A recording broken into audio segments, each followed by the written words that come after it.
some voodoo man's house where you are going through a treatment different from the cure the drugs that we have for the cure of TB. You end up dying, you end up spreading it more. And so lack of knowledge is making our people also suffer. And so we need to intensify education. We need to make sure that there is the diagnostics space is covering the entire country. There are some districts that are not having the machine that they use to test it. So for example, if there is no facility, that machine is not in your district and it is in a neighboring district, when they collect the specimen of those who are presumed TB from those facilities, they have to carry that with a motorbike or whatever forms of transportation to where it can. And what it means is that we don't, the timing to diagnose is even delayed. So you might collect somebody's specimen and it might take 1 week before the results come out. And assuming that person is active TB, by the time you even get a result to the person, it's already spread it more. Some even would die even before the results are out. So we need, and for us, we advocate and we call on government commitment. We call on government investment. We call on stakeholder involvement and engagement to ensure that we are able to curtail the disease. Now, this is the other problem. Lack of knowledge, as you say, and so on. What about the facilities? Yeah, the facilities, one for cure, and the arrangement for prevention. Yeah, so you see, if there's any problem with any of this, I have said that in Ghana, you have about 70 X-ray machines. You have about 155 gene expert machines that are across the country. And like I said, you don't have them in every district. What it means is that, in fact, if you watch the theme for this year's World TB Day celebration, it's yes, we can end TB, commit, invest, and deliver. We are asking that government will commit. And where is this commitment coming from? Government has an arrangement where we all agree at the United Nations level. And so in 2023, for example, the government of Ghana, then Nana Addo Dankwa Akufo-Addo, his health minister, what is the name? Honorable Kokwa Menu, was also in the United States, New York, in the United Nations General Assembly, United Nations high-level meeting on TB, where we all sign on to a commitment.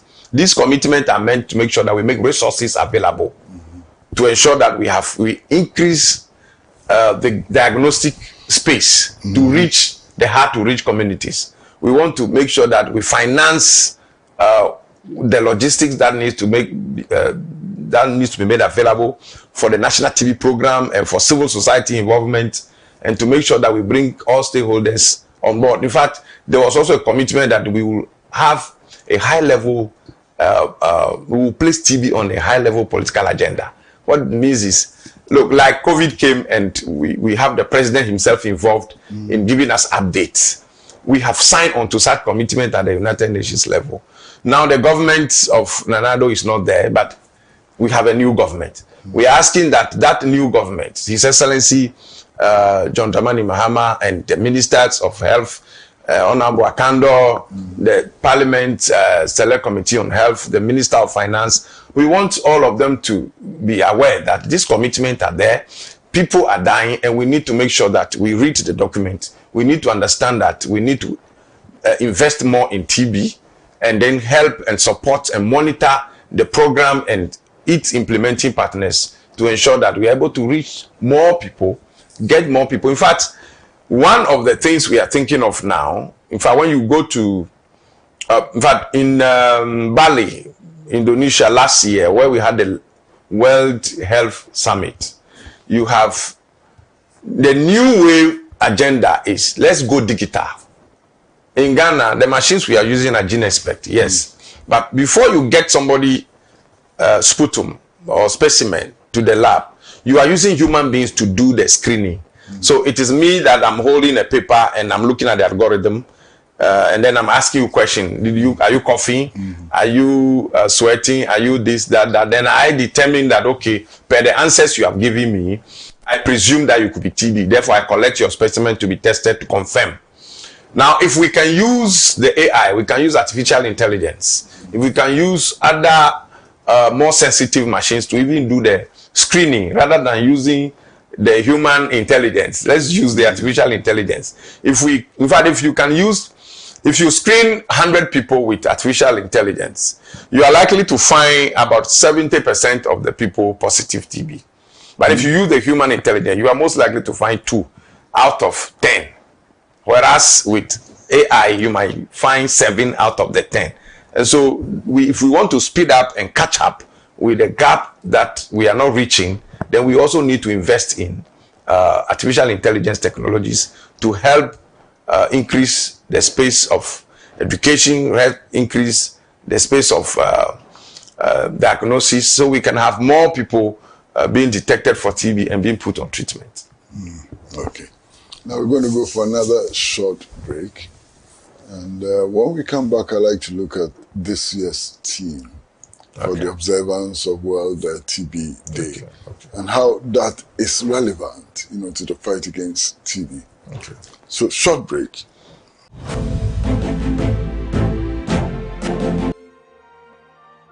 It all begins as a cloud high above Ghana, where tropical rain falls in a rainforest. The rain passes through fractures in ancient rocks and begins its journey deep beneath the earth. Interacting with these rocks, it gathers essential natural nutrients in unique proportions. The rocks produce the essential natural mineral compositions required for healthy growth. The water finally accumulates in a natural aquifer where it is protected from pollution. Retaining its original purity and natural minerals, it is then extracted by our experts, where the remaining particles are removed. The water is then sterilized to keep it fresh and safe before it is bottled and made ready to drink. Not all bottled water is natural mineral water, so when in doubt, look for Voltic natural mineral water. Voltic, naturally. Welcome back to Talk Time. We are talking about tuberculosis, and we are talking with Dr. David Kwesi Afrɛ. Now, sir, this year's celebration of observance of World TB Day, what is the theme, what is the relevance, and how are you observing the day? So, thank you so much for this one. This year's theme is, yes, we can end TB, commit, invest, and deliver. We have, over the years, always said it's time, let's act fast. We encourage ourselves that, yes, we can end TB, but this year we are adding commit, invest, and deliver. And that becomes the most important aspect of the team. Why do we ask that commit? Why do we say invest? The reason is that, yes, we have had a situation where governments and nations, including Ghana, have gone to the highest level at the global level, at the United Nations level, and signed the accords that, yes, when we come, we are coming to do what? We are coming to commit to fighting tuberculosis in our country. We are coming to ensure that whatever the challenges are, we drive an efficient budgeting system to ensure we do all the procurement and do all we have to do, put everything in place to make sure that the people who are dying of TB, we stop them from dying, we cure them. Now, when these are done, these signatures are put in place, when these commitment statements are made at a global level, we come to country level, and then it's kind of business as usual. We have not seen the TB on the high political agenda. We haven't seen the president of the nation being interested in talking about TB. Not even in the State of the Nation's address will you hear that this is the situation of TB in Ghana. Even though we believe that in Ghana, daily we have more than 40 people dying. You can calculate that by the year and know the number of people who 40 die. people a day. Yes, the estimates are that we have a minimum of 40 people dying.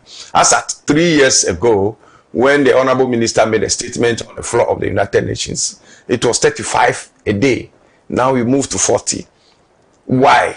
Because we have come to Ghana and we are not investing. When you take the Global Fund that invests, look, we need about $30 million annually to be able to fight TB. As we speak, the Global Fund is supporting the National TB program for that matter, Ghana.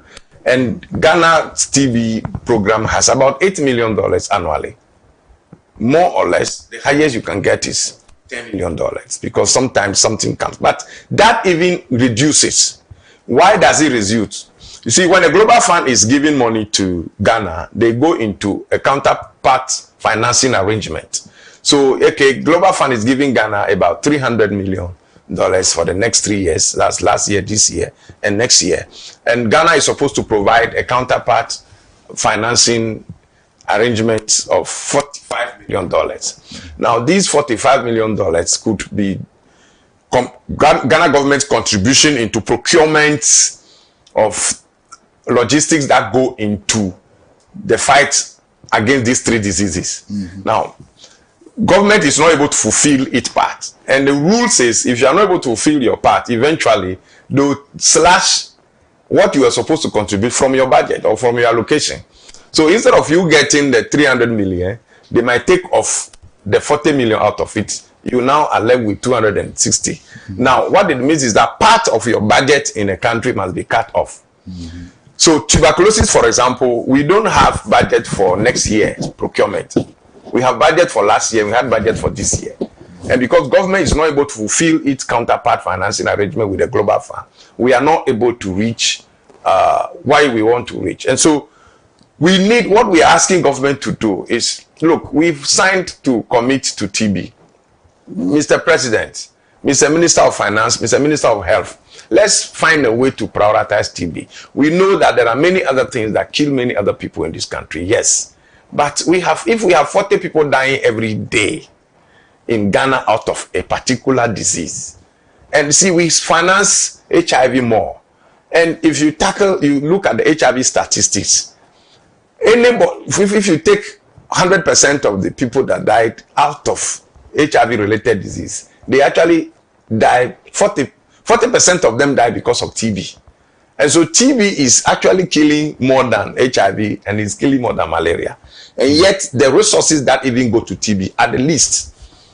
If we are talking about $24 million for 3 years from the budget of Global Fund, and Ghana is not able to fulfill its counterpart financing arrangement, the budget of TB will come down to around 20 million.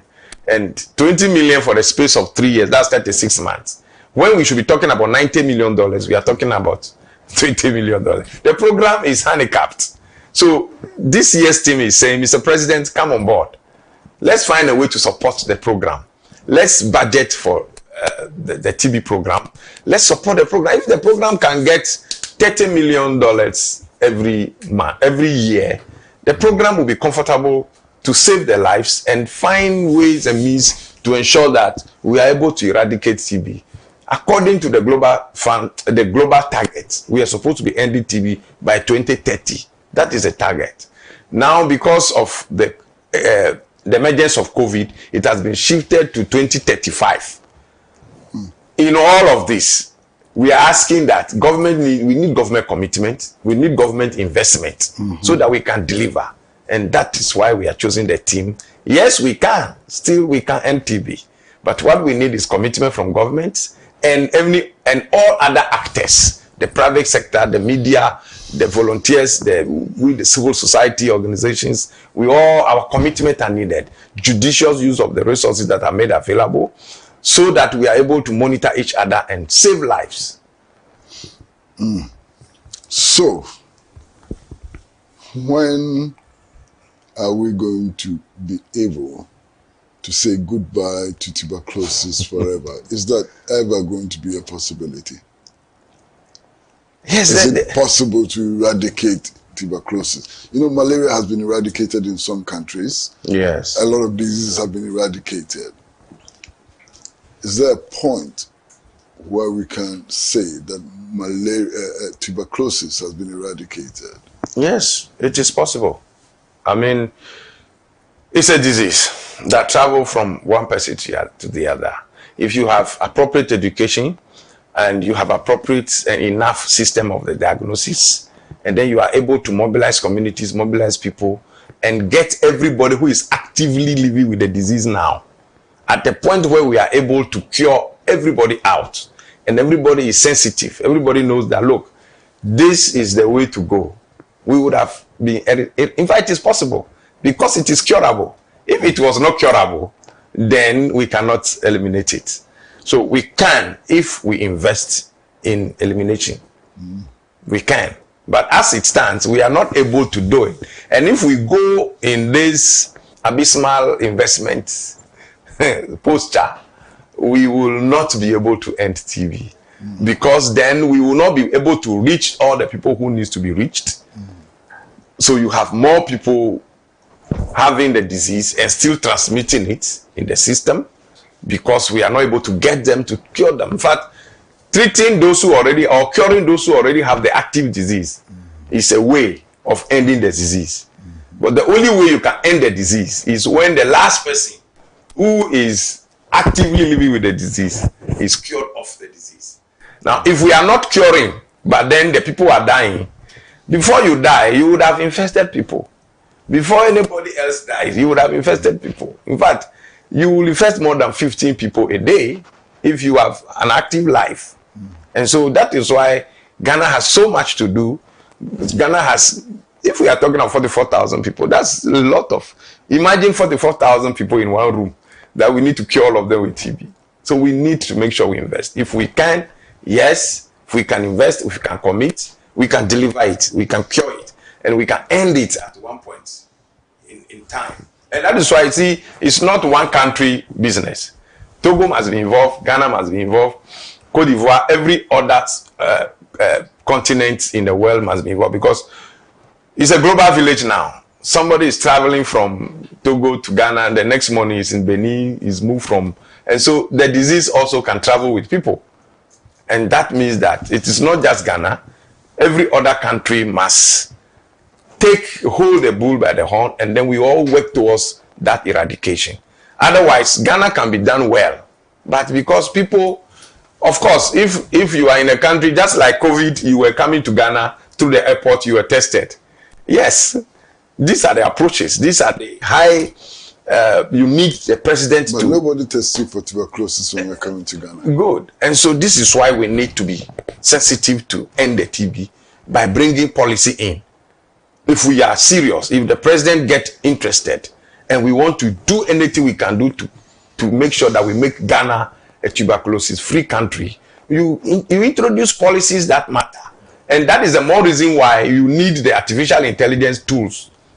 So that when you get to the airport, in fact, in a matter of 5 minutes, you are already screened, and we can tell whether you are likely to be TB. And being likely to be TB doesn't mean that you should not be allowed to enter the country. Not at all. You are taken to the laboratory, and then they confirm with the first line diagnosis tool of Ghana, and then we are able to cure you, put you on treatment, because the treatment is the same everywhere. If you are detected in Ghana, you can be given a medication. When you travel back to your country, you can continue from there.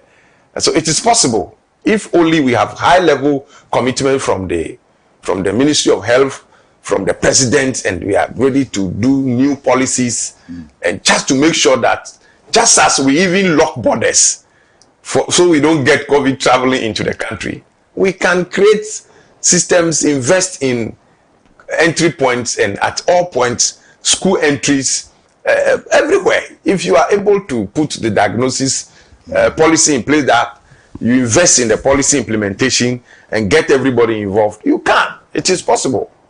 Because once the last person is cured off, it is off. We are done. I've read some newspaper reports which suggest that there was an outbreak this year, but it's been contained. How true is that? An outbreak of TB? Yes. TB has been a pandemic before, and we heard about, is it 700 or so cases this year?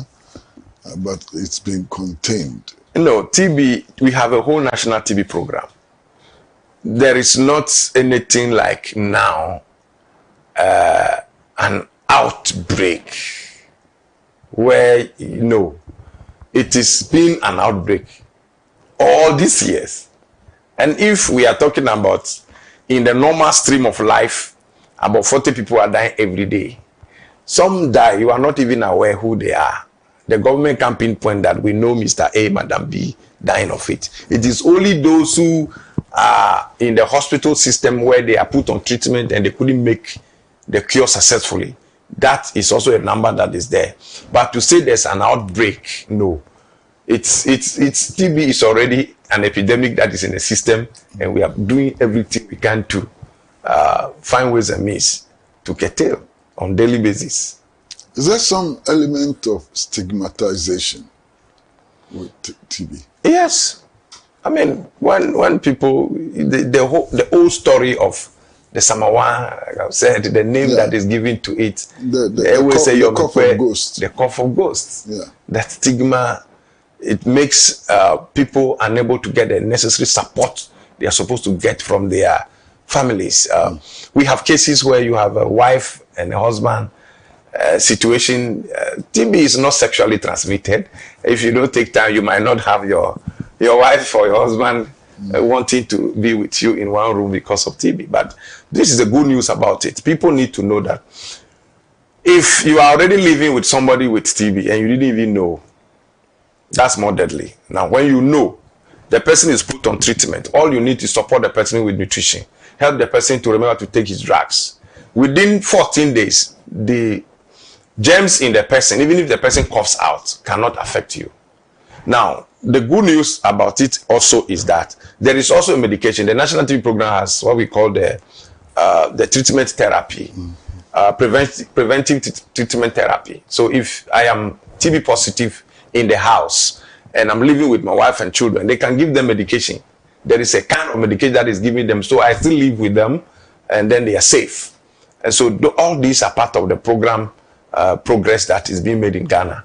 And so stigma kills. In fact, if there's anything that is the reason why people die of many of the situations, it is because people have rejected you.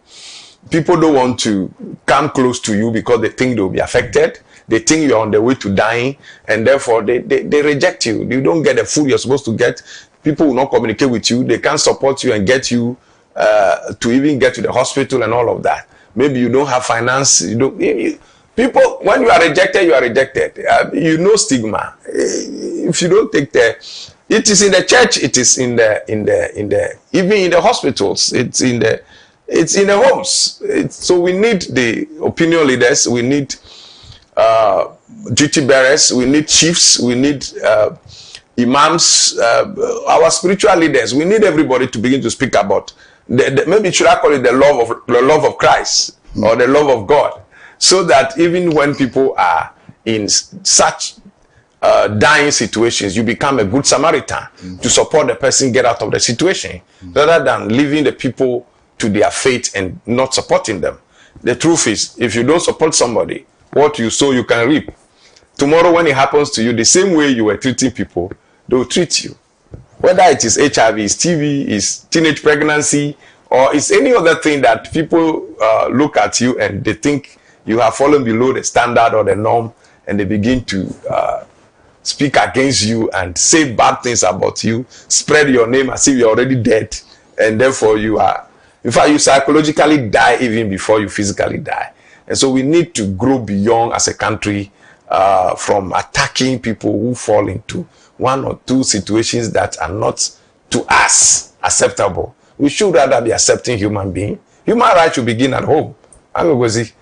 If somebody is a human being, your uncle, your father, your son, your wife, your husband, and there's a problem with the person, the best you can do is to support the person. Even if it's a terminal disease that you know this person will die, the best you can do is to support, not to run away and go and spread bad news about the person and eventually kill the person psychologically. So for TB, yes, stigma has been one of the biggest challenges, but TB is not as dangerous as those blood pressure medications that people are taking.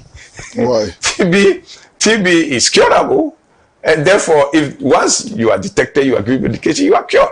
And if there's any blood pressure, I don't want to, I mean, if you are suffering from blood pressure and you are going to be taking medication for life, if you are on medication for 10 years, TB is 6-month treatment. If you are cured, which is better? You understand? Which is better? Anyway, Doc, thank you very much for coming. Thank you. And we are most grateful. Thank you. And we do hope that you would continue to come and help us understand, tuberculosis and how we may all join in the fight against it. Thank you very, very much. Great to hear that one from you. Thank you. Now, for you out there, viewers, we'd just like to say thank you to you for being with us, for watching Talk Time, and generally for patronizing Pan-African TV. We are most grateful to you. Without you, we wouldn't have developed to this extent. So thank you very much, and keep watching Pan-African television, because we give you the best in everything. On behalf of the producer of the show, George Binay, the director of the show, Edem Lumo, and Pan-African Television, it's goodbye from us, from our studios in Abelempe, Accra, and we'll see you again very soon. Bye-bye.